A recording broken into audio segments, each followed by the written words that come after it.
Hello, everyone. My name is Lance, and today I'm going to talk about how I got with my fiance.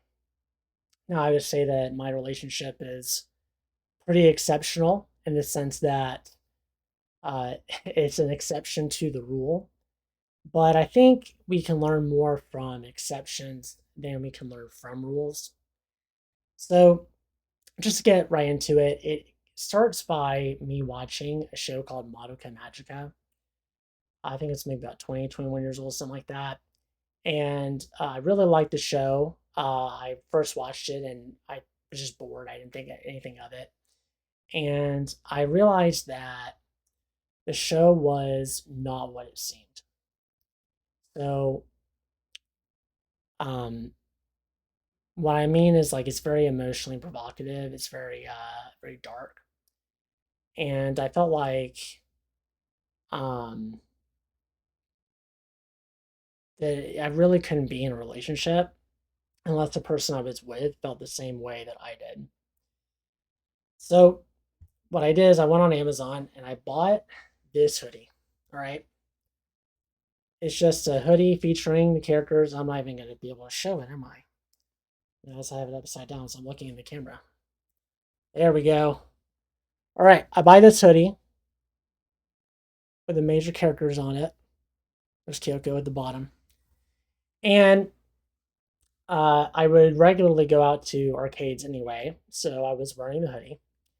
And I saw this girl playing Pump It Up. And as I played the game too, we were playing together. And there's a mode where you can play singles with another player, which basically means like one person's on their pad and you are on your pad. And so we're about to play together, and I take this hoodie, right, and I folded it and I kind of put it in front of the cabinet so she could see it, right? And she actually says, "Oh, I love Madoka." Right at the time, I'm like, oh, finally, right? And there have been people who commented before, but it's kind of always nice to see someone else who liked the show, and a lot of women like it. So I was used to that. But what I was not used to is that she began talking about how much her friend Jenna liked the show. All right. And immediately I was like, well, it sounds like I'm going to really like this person, right? So um, the way she's describing her to me, she's like, oh, yeah, she is Madoka, right? I'm like, oh, wait, what now? Now I'm paying attention. Now I'm awake, right? And I made sure that she gave me her Discord information, or that she gave her my Discord information. And then so she sent me a friend request. And before I left the arcade that day, I went and I said, hey, remember, right? Because I really wanted her to do it.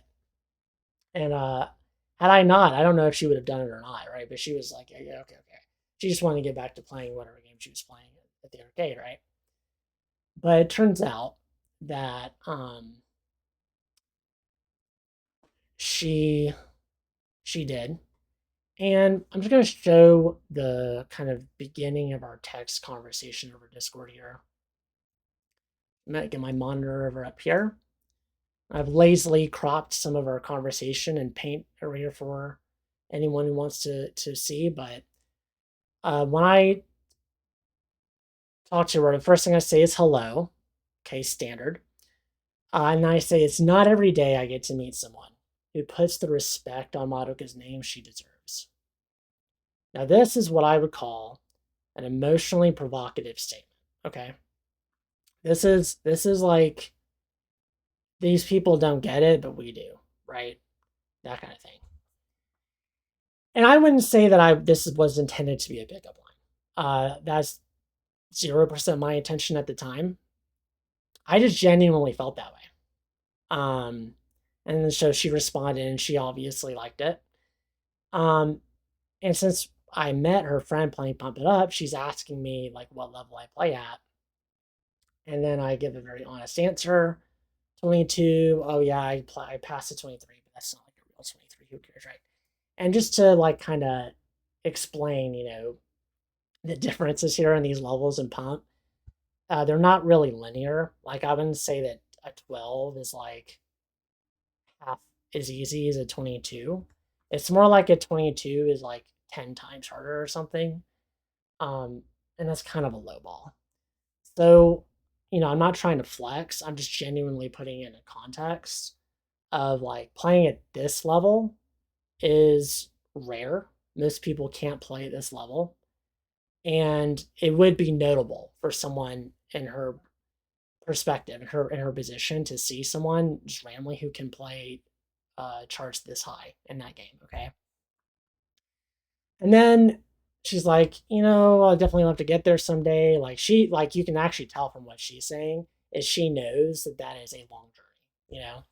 And so she's asking me for advice. So we do talk about it some, and then this is actually skipping a little bit. And then I'm kind of summarizing it, and I realized that at the time I actually put it pretty well. Um, she watches Madoka, it becomes a big part of her life.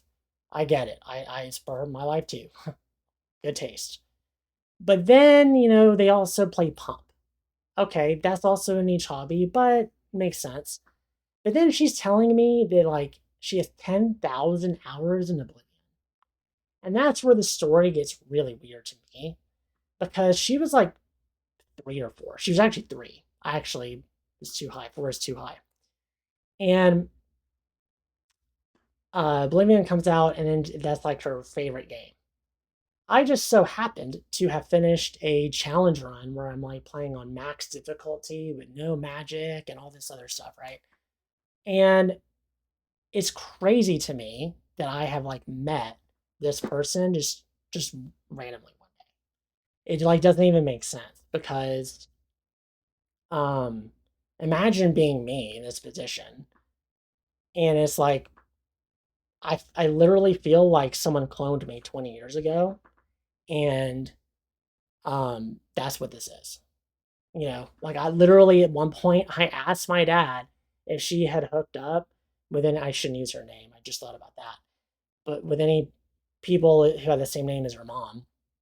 And because I was this is my half sister. Like I don't know. That's where I'm thinking. Okay, and it turns out we kind of approach Oblivion differently. Like I'm kind of playing the game, um, and playing it like I guess the term would be like what power gaming or something like that. But she's just kind of going out and appreciating the art, and the art is kind of an inspiration for a lot of the art she does. But I noticed the similarity is we play Oblivion, and it's almost like we have to make it like work for us to enjoy it. We can't just play a video game, right? God forbid. We have to be doing something. And just swing it back to my camera here. And she drew this as a result of that. I'm going to show it here. This is a drawing that I really treasure a lot. This is probably just my favorite drawing, right? I don't know if the text is readable, but I'm saying you have so much left to learn. And you can actually see that there are rats. Let me see. Yep, there are rats. They're chewing on my armor. That is a reference to Oblivion because in Oblivion, you level up your skills by using those skills. So naturally, if you level up armor, it's because you're getting hit. So I was showing her how to go into the basement of some woman's house where there are her pet rats, and they don't have diseases because they're domesticated. See, that attention to detail isn't present these days. And then her domesticated rats are like chewing at your armor, and you're healing the damage they do and everything, and then you're leveling up your armor. And she thought I was crazy, right? She's actually still in her Crusader armor, in fact, right? I'm showing her, oh no, you got to get on this heavy armor grind. Heavy armor is way better than light armor in Oblivion. And, it's like, I didn't know at the time, but later I came to find out she was autistic. Imagine, you meet an autistic person and you're educating them about their special interests, right? Um, when it comes to when we first met, she was trying to talk about how she had BPD, She was, kind of struggling. And that was really strange to me because I'm like, well, I thought you watched Madoka, right? I mean, are you like happy now? And so it turns out that wasn't the case. So we were talking, and I got this idea. Oh, like so when Madoka says that she doesn't really have many special talents to be proud of, she's like, it's, she really kind of has a hard time in life. Um, that scene must really resonate with you, right? And she goes, literally, I sob, right? And I said, yeah, I'm tearing up too. Now, what's notable about this is the scene I'm referring to. You don't have to watch the show, but it's not a major scene. It's not a scene that you would like think of immediately if you had watched the show a few times, like years ago. Um, but based on what she was saying, I could kind of tell. And then she says, like, um, yeah, watching Monaco showed me that even someone like me can do something good if they try hard enough. And for me, it was obvious. It was like immediate. It was like, oh. And then there's a whole wall of text, but the whole purpose of it was just to tell her, look, purpose of the show is to tell you that you don't need to do all that to have value. Okay, you're good for who you are. You don't need to do anything. Right? The show is actually resolved when she realizes this, not when she does whatever she does at the end.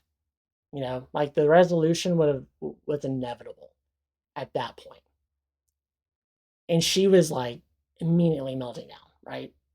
I didn't really intend, right, that to, I think it had been the 7th. So this is like 3 days after meeting her. I met her 3 days ago. And I think I may have spoken to her once, maybe, right? And that's the kind of thing that I think to say, right? Um, and obviously it worked because she's my fiance. We're living together. We've been together since that day on the 4th, 2024. And since then, there's been a whole lot of different things I would point to that are pretty remarkable, also. So, for example, I think a month later after I met her, she ended up getting very sick, and she was vomiting for like a period of several days. And she had kind of told me about this, but I really did not understand the gravity of what she was saying because I thought she had like an eating disorder or like she throws up sometimes. No, this is nonstop vomiting for 3 days. She needs fluids, otherwise she'll get dehydrated. She can't keep any fluids down. She has to have IV fluids, and she cannot work. I'm like, oh, this is like super weird and not okay. And so I start doing a ton of research, 8 hours plus of just nonstop of reading research papers and asking her questions to try to rule out what in the world is going on, right? She went to a GI doctor. They eventually gave up and just called it IBS, right? Now, IBS does not do that. That's like, this is a lot to call, to say IBS, all right? And this is like very disruptive in someone's life. This is just like really not okay. It turns out she's not alone. There are people out there, very sadly, who go through this, sometimes for up to a week. Some people have it happen for a week. And that is terrible. And what's funny is I ended up asking a psychiatrist later, and the psychiatrist knew what it was. But her GI doctor and all the ER doctors actually did not, which makes sense because it's really a psychiatric issue, not a GI issue. And so my approach, other than just being a supportive person in general, um, was trying to kind of treat her anxiety in a few ways, right? First way was helping her get diagnosed with ADHD, which I was pretty sure she had, and I was right. And the second thing was, um, yeah, being supportive. I mean, that I don't want to brush that under the rug because that honestly does go a long way. Trying to help her, like if she's getting worked up or something, try to help her not get worked up, right? Just to explain to her like you don't really need to get worried. It's not going to help you right now. This is always not effective, but sometimes it was. And then as far as the actual diet is concerned, because she couldn't eat breakfast, she just couldn't do it. If she had breakfast, she would get sick. And her problem was like if she threw up, but a single time, she would not stop throwing up. Like it was like a positive feedback loop where it would just keep happening. So I told her one Oreo, why an Oreo? Because it's really high in sugar, low in fiber, low in fat. Got her some amino acid supplements so she doesn't have to get protein in her diet because she needs calories. She's super underweight, which makes sense if this is what you're going through. Um, she needs ramen, she needs ice cream, she needs carbs, and she needs sugar. All right, she has like the opposite problem everyone else does. If you're trying to lose weight, you want to do the opposite. You want high fiber, high protein, low sugar and carb as possible. Because that's how you kind of like get the most fuel for your calories. So turns out she's better. It's been so long since she's had an episode. She used to have one every month. Later on, we find out, probably because of these issues, she has a pretty bad gut biome. The last time she goes to the hospital for a GI issue, it was for C. diff. She tested positive for C. diff. And nobody told her to get onto a probiotic. I researched probiotics and I understand now that not all probiotics are created equal. Different brands have different strains of probiotic in them and in different amounts.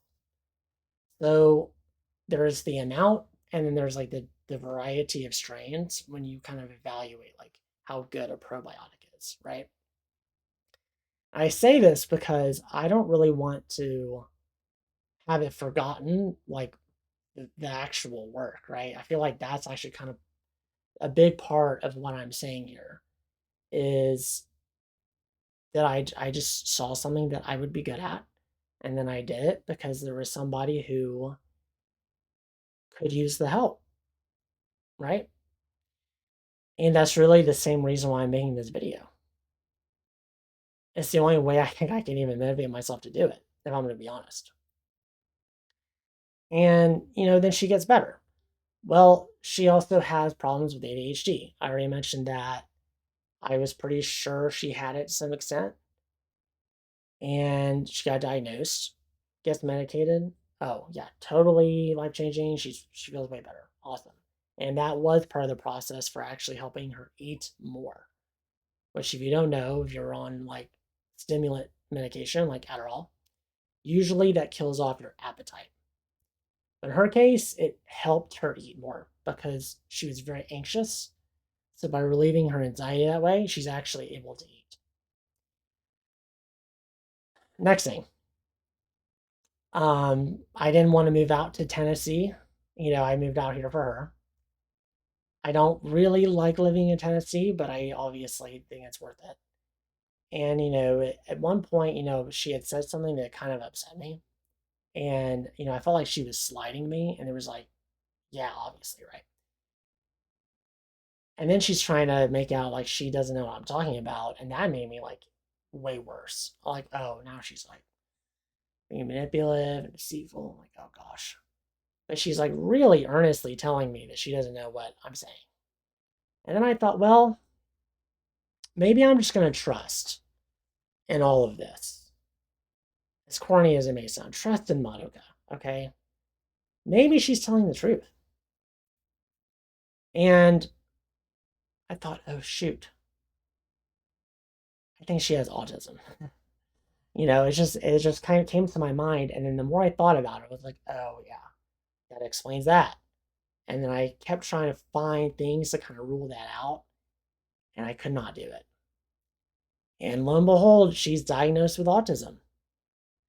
So, I wish I if I had anything, I would mention an area where I predicted something like this and then I was wrong, but it hasn't happened. I just can't do that. So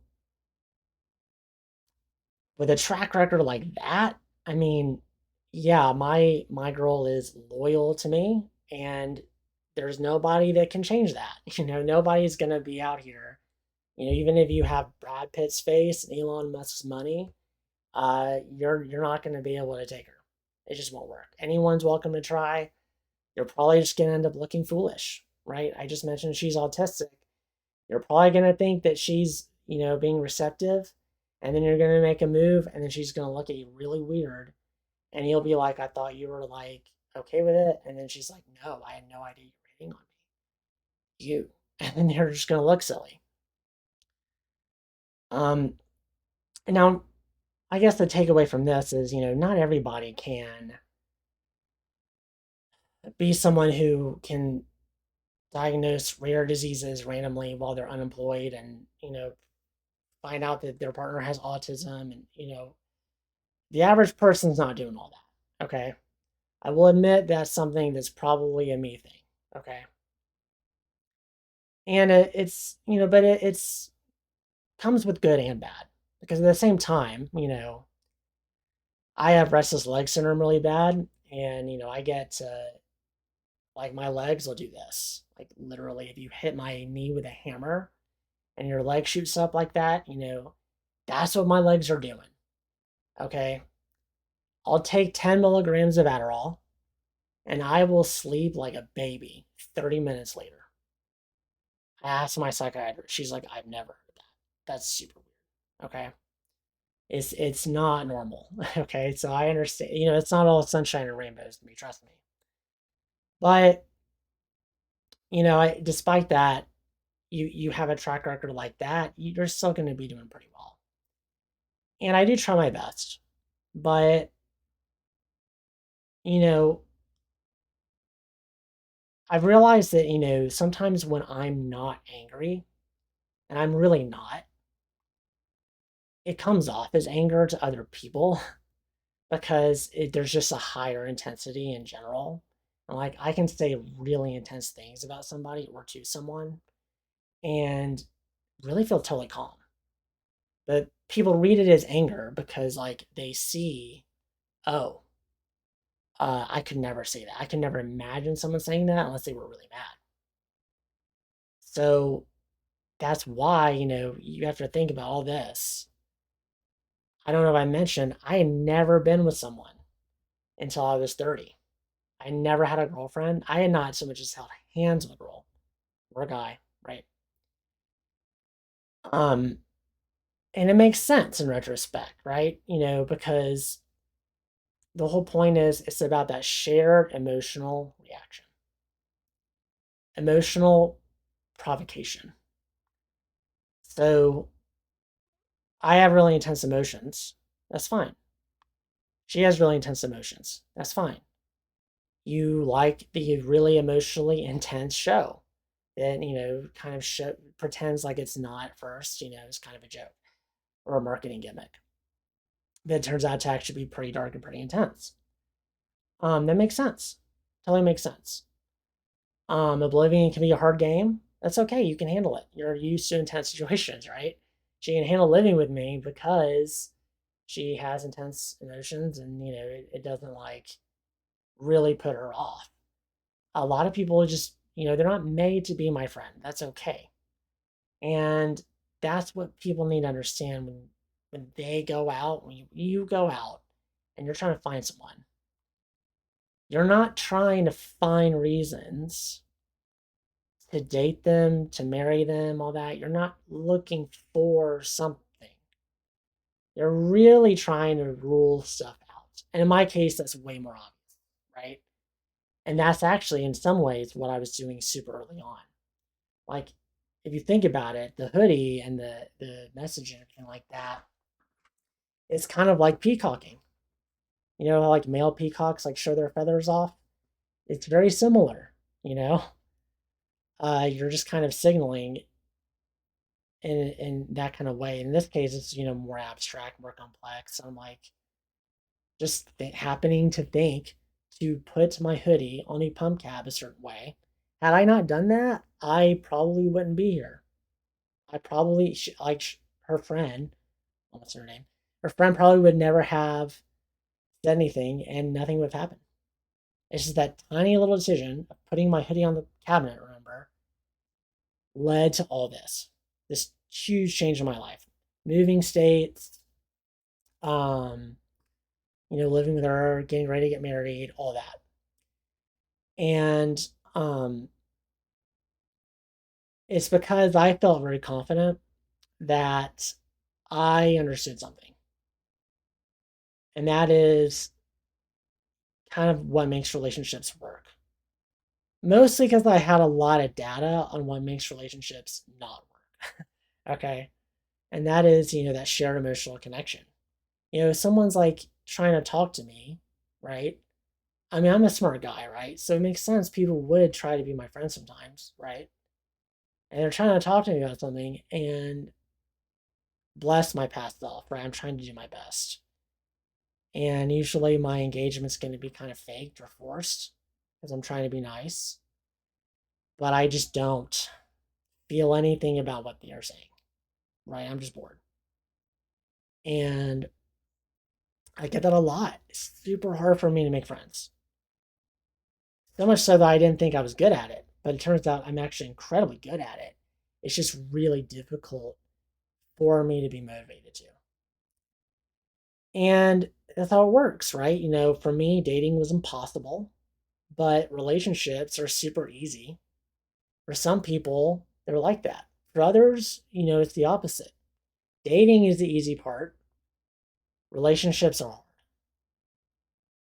And just keep that in mind, if you keep emotional provocation in mind, it makes sense, right? If you have like a more neurotypical kind of way of looking at things, right? Like you're kind of talking about the whatever the other person's talking about, and you find it's like pretty easy to be interested in what anyone's talking about. It's actually just genuinely easier to just start up conversations and be friends. For me, it's just really hard.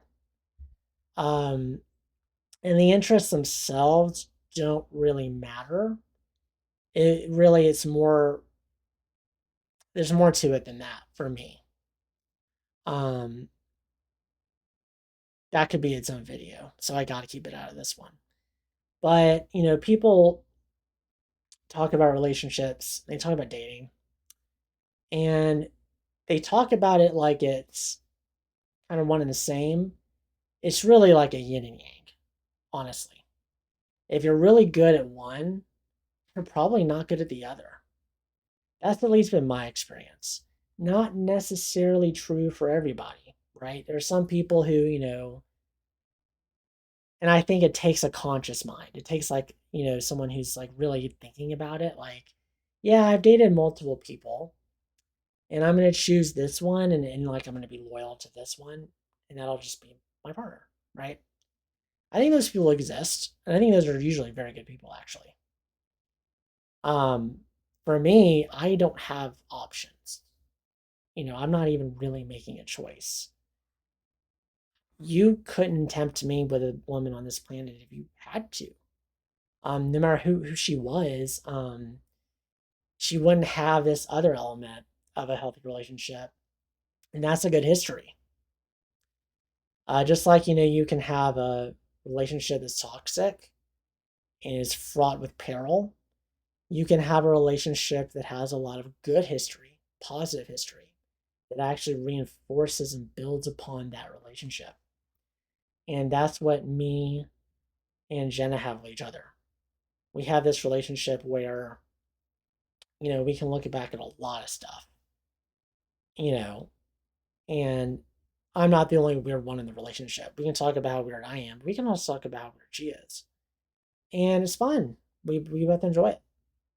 I don't usually enjoy talking to people. It's rare. So for me to enjoy talking to someone like every day, I just don't think that hardly any other person on the planet's game would have that.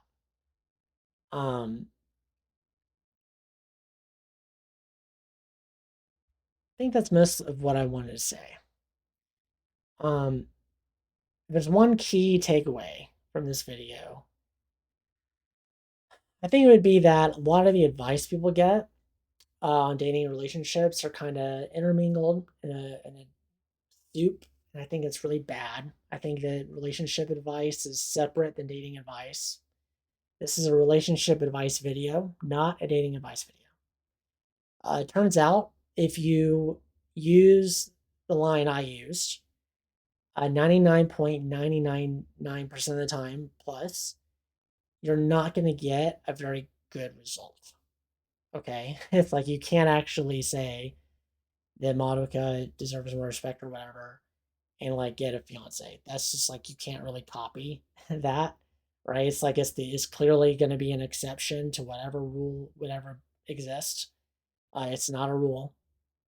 You know, you can't copy diagnosing cyclic vomiting syndrome or autism, you know, and that's literally what happened. I said you have autism, and then I told her to ask her psychiatrist to get her a referral, and then she did, and then she actually got diagnosed. And nobody else was saying she had autism except me and maybe a couple people she knew in the past. You're not going to copy that. That's okay. That's okay though, right?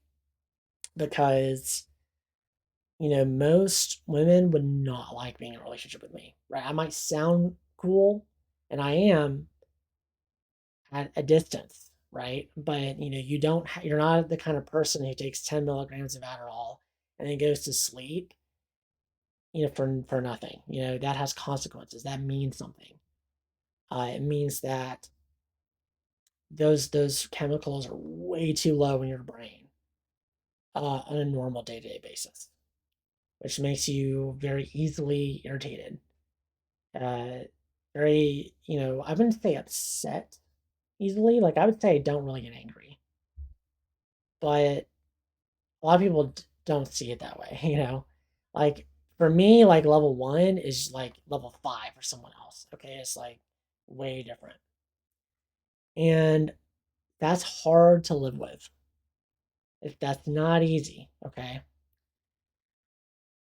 so there's this kind of thing where, um, and I had a whole app idea on this, where you take people's emotional reactions to like fictional characters or to events or something, and you kind of compare them in some kind of complex algorithm.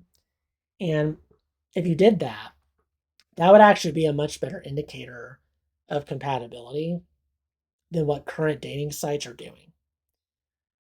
So, for example, Madoka, right? Because it's a very emotionally provocative show, it's likely that people who are like super in the show, but also like really emotionally invested in a specific character from that kind of show, it makes sense they would get along, right? It makes sense they would get along. If relationships are built off that shared emotional reaction, and you have two people that have this really intense emotional reaction to something that you just don't see very often, it makes sense because that's something they don't see in other people.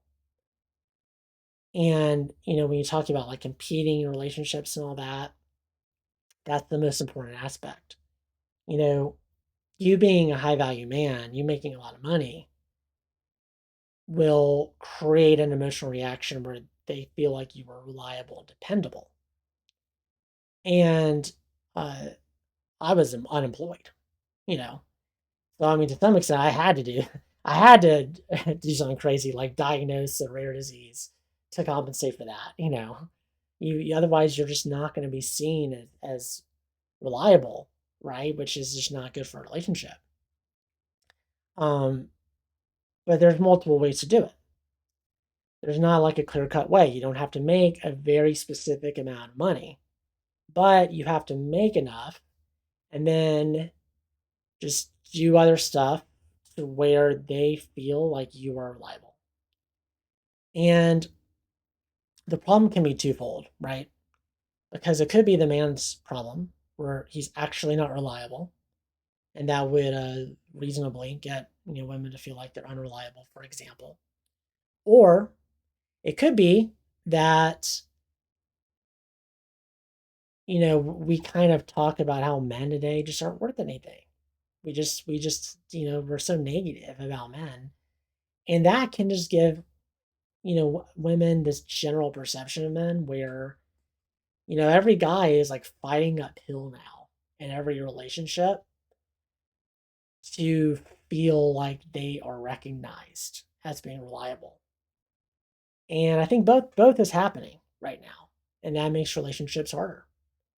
I think that it's caused by bad actors. I think a lot of them are intentionally giving bad advice to try to undermine certain groups of people, right? For example, Russia running disinformation campaigns, long term lowering the birth rate of the country, uh, kind of like signal boosting is what I would call it. They don't like just directly, in most cases, just pay people to say things. That's probably very rare because you don't need to do that. You can just view bot content of people who you want to be heard. And if you have a message that is negative, you can get other people to do that dirty work for you. It's easy to find because on the internet you can find any opinion. And I say this because, and it is important, and the video is going long, and I thank you for bearing with me. I do understand it's a long video. But I say this because I want to talk about my experience and it being positive because I wanted to give that perspective, a positive perspective, because there's way too much negativity when it comes to dating and relationships.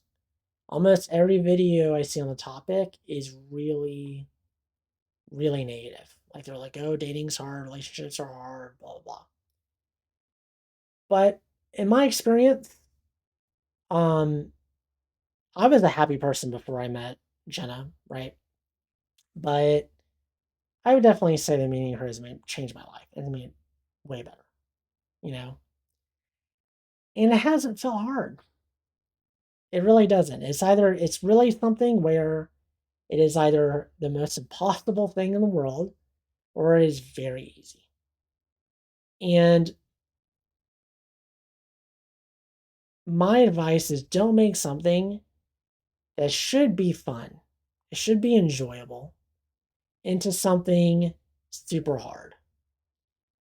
Because I had to spend 30 years of my life alone. I had to come to grips with this idea that I may never find someone. I had to be this person, but you don't, most likely, statistically, if you're watching this video.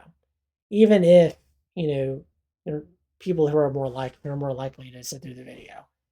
Even then, more likely than not, you don't have it that bad. You're not quite on the level of like, I take 10 milligrams of Adderall and then I sleep. That's really bad. All right. It's causing me a lot of grief. It makes it hard for me to make videos. It makes it hard for me to do anything. All right. And you don't have that, you know? So if I can do it and it can be easy for me, it can be easy for you. And it's just about having that understanding of really what you're looking for. You're looking for someone who reacts to things emotionally in a way that makes sense to you, in a way that ideally resonates with you, to have that really great relationship. Not everybody has time, right? This is one key issue. Some people want to have kids. Most people want to have kids. And if you want to have kids, you're on a clock. For me, I'm a guy. I have it easy. I could take my time. That's the funny thing is men actually have it, biologically speaking, when it comes to relationships, men have it way easier in society because we can wait 40, 50 years. We actually are the ones with the leverage here.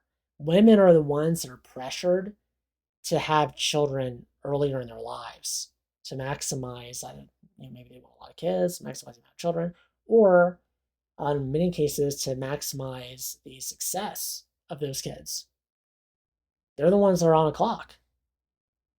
So, every time I hear, oh, relationships are so bad for men, it's so tough, the male loneliness epidemic. I think most people, I'm sorry, most people genuinely are talking about these topics and they're doing it in totally good faith. But some of this, I know it sounds like some weird skits rambling, but just trust me here, all right? I'm the guy that like knew if I wore a hoodie and put it up on a cabinet a certain way, I'd meet the love of my life, and I was actually right. Just trust me on this one. There's people talking past the sale, and they're putting that negative energy out in the world on purpose to undermine people. And I think that's really sad. So Jenna's at work right now. She will watch this video. I'm sure she'll love it very much. Shout out to you. I love you. And to everyone else, I hope you guys luck in finding that kind of special someone. It's probably not going to be the same kind of relationship because, for all the grief, that we suffer while dating, at least we have an easier time once we get into the actual relationship.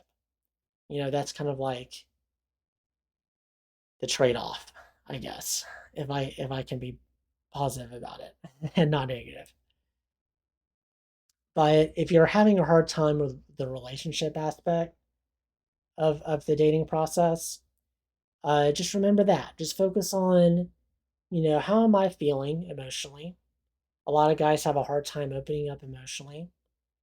And if you notice, like, I'm afraid of saying this because of a consequence, it's probably for a reason. I'm gonna trust that you're probably right to be afraid to some extent. You probably will get a bad result. Go ahead and get that bad result. Go ahead and get that out, right? I didn't know, right, when I said this crazy stuff. Look, I didn't know that this would get me a good response. I had no idea. I knew she would like it, right? But I didn't know that she was about to show me her computer. Sitting right over there. It is literally a Madoka themed computer. I had no clue, right? I was testing. I was ruling it out. I was making sure, is she really into the show like I am, right? And for every success I had with that, yeah, I had like dozens of failures. You know, it's one of those high risk, high reward, but it's not really high risk. It's just like a low percentage, but like super high payout if it actually works. And it did. You know, some people, you don't need to go with the strategy that convoluted. You know, you can just be simpler about it, and it's just about like, look, I'm really into this thing. I'm gonna see how she feels about it. Is she interested in any aspect of this? Is she interested in the aspect that really gets me going? Because if you're just ranting about something that really motivates you, and your partner is just like nothing, red flag. Those are the real red flags. So with that, I will leave. This video has gone long enough as it is, but on the other side, I think that this video needed to be long because it's a story that has a lot of parts to it, and I didn't want to leave anything out. And even though we're in about 45 minutes here, I cannot say it's been too long. So thank you for everyone who actually watched the end. I'll see you in the next one.